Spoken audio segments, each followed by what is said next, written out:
त्र्यंबकेश्वर इथून विठुरायाच्या दर्शनाला निघालेला संतश्रेष्ठ निवृत्तीनाथांचा पालखी रथ अहिल्यानगर जिल्ह्यातनं मार्गक्रमण करतोय। हजारो वारकरी विठू नामाच्या नामस्मरणात इथे तल्लीन होऊन मजल दरमजल करत पंढरीच्या भेटीला निघाले आणि याचाच आढावा घेतला आमच्या प्रतिनिधींनी।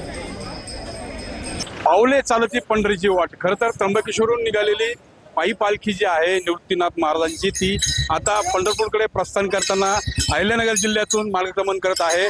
गेल्या 9 दिवसापासून त्र्यंबकेश्वरची जी निवृत्तीनाथांची पालखी आहे ती तिची पंढरपूरकडे वाटचाल सुरू झाली होती आणि आज हे सर्व वारकरी जे आहेत ते पायी चालत अहिल्यानगर जिल्ह्यातील लोणी या गावी पोहोचले आणि लोणीवरून आता हे श्रीरामपूरकडे मार्गक्रमण करतायत। आज राजुरीमध्ये या पालखीचा खरं तर मुक्काम असणार आहे। या पालखीसोबत विविध उपाययोजना ज्या आहेत त्या प्रशासनाच्या वतीनं देखील वारकऱ्यांसाठी केल्याचं पाहायला मिळतंय। पोलीस प्रशासन असेल, त्यासोबत आरोग्य सुविधा असतील, त्या सर्वच ज्या आहेत त्या वारकऱ्यांसाठी ठेवण्यात आलेल्या आहे। आणि आपण बघू शकतो हा जो संत श्रेष्ठ निवृत्तीनाथ महाराजांचा पालखी रथ आहे तो असा आकर्षक फुलांनी सजवण्यात आलेला आहे आणि अनेक वारकरी जे आहेत ते या पालखीसोबत जोडले जातात आणि हजारोची संख्या जी आहे ती या पालखीमध्ये खरं तर दिसून येते आणि विठू नामाचा जयघोष करताना तल्लीन झालेलं चित्र जे आहे ते वारकऱ्यांमध्ये दिसून येते। म्हणून गाडीकर TV9 मराठी लोणी अहिल्यानगर।